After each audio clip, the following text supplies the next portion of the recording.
Hello friends, welcome to cooking with me. ഇന്നൊരു സിമ്പിളായിട്ടുള്ള അടിപൊളി ബ്രേക്ക്ഫാസ്റ്റ് റെസിപ്പി കണ്ടാലോ? അതിന് വേണ്ടിയിട്ടൊരു ബൗളിലേക്ക് 2 കോഴിമുട്ട പൊട്ടിച്ചൊഴിക്കുക. അതിനുശേഷം ഒരു 1/4 ടീസ്പൂൺ ഉപ്പുപൊടി ചേർത്ത് നല്ലപോലെ മിക്സ് ചെയ്തിട്ട് അതിലേക്ക് ഞാനിപ്പോൾ ചേർത്തത്, കഴിഞ്ഞ ദിവസം ഇവിടെ കുറച്ച് ബീഫ് ഫ്രൈ ചെയ്തപ്പോൾ 2-3 പീസ് ബാക്കി വന്നു. അപ്പോൾ അങ്ങനെയുള്ള സമയത്തൊക്കെ നമുക്കിത് ഉണ്ടാക്കിയെടുക്കാം കേട്ടോ, അത് വേസ്റ്റായി കളയയില്ല. അപ്പോൾ അത് ഞാനിങ്ങനെ മിക്സർ ജാറിലേക്ക് ഇട്ടിട്ടൊന്ന് ക്രഷ് ചെയ്ത് അത് ചേർത്ത് കൊടുത്തു. അല്പം കുരുമുളകിൻ്റെ പൊടിയും കൂടി ചേർത്ത് കൊടുത്തു. എന്നിട്ട് നല്ലപോലെ മിക്സ് ചെയ്ത് വെച്ചിട്ട് ഒരു 3 പീസ് ബ്രെഡ് എടുത്തിട്ട് ഒത്തിരി വെള്ളത്തിലൊന്ന് മുക്കി സോഫ്റ്റ് ആക്കിയതിന് ശേഷം ഈ മിക്സിലേക്ക് ചേർത്ത് കൊടുക്കുക. വെള്ളം ഒന്ന് പിഴിഞ്ഞ് കളയണം കേട്ടോ. എന്നിട്ട് ഇതിലേക്ക് ചേർത്ത് കൊടുക്കുക. അതിനുശേഷം നല്ലപോലെ സ്പൂൺ വെച്ച് മിക്സ് ചെയ്ത് വെക്കണം. എന്നിട്ട് ഒരു പാൻ അടുപ്പത്ത് വെച്ചിട്ട് നല്ലപോലെ ചൂടായി വരുമ്പോൾ അതിലേക്ക് കുറച്ച് ബട്ടർ ചേർത്ത് കൊടുക്കണം.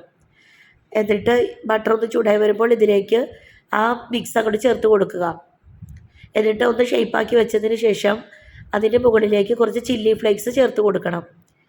അതിനുശേഷം നമ്മൾ മുറിച്ച് കുറച്ച് സവാള, ക്യാപ്സിക്കം, തക്കാളിയുടെ അകത്തുനിന്നുള്ള ഫ്ലഷ് കളഞ്ഞിട്ട് ബാക്കിയുള്ള പുറം ഭാഗം എല്ലാം കൂടി ഒന്ന് ചെറിയ ചെറിയ പീസസ് ആക്കിയിട്ട് ഇതേപോലെ ചേർത്ത് കൊടുത്ത് ഒന്ന് ഒതുക്കി വെച്ച് കൊടുക്കണം. മുകളിലൊന്ന് അമർത്തി കൊടുക്കണം. അതിനുശേഷം കുറച്ച് മല്ലിയില ചേർത്തിട്ട് കുറച്ച് മൊസറല്ല ചീസും കൂടി അതിൻ്റെ മുകളിലേക്ക് ചെറിയ പീസസ് ആയിട്ട് വെച്ച് കൊടുത്തിട്ട് ഒന്ന് അമർത്തി വെച്ച് കൊടുത്ത് മൂടി വയ്ക്കുക. അങ്ങനെ 2-3 മിനിറ്റ് കഴിയുമ്പോൾ ഒന്ന് മറിച്ചിട്ട് കൊടുക്കണം. മറിച്ചിട്ട് കൊടുത്തിട്ട് വീണ്ടും മൂടി വെച്ച് ഒന്നും കൂടി ആ വശം കൂടി ഒന്ന് വേവിച്ചെടുക്കണം.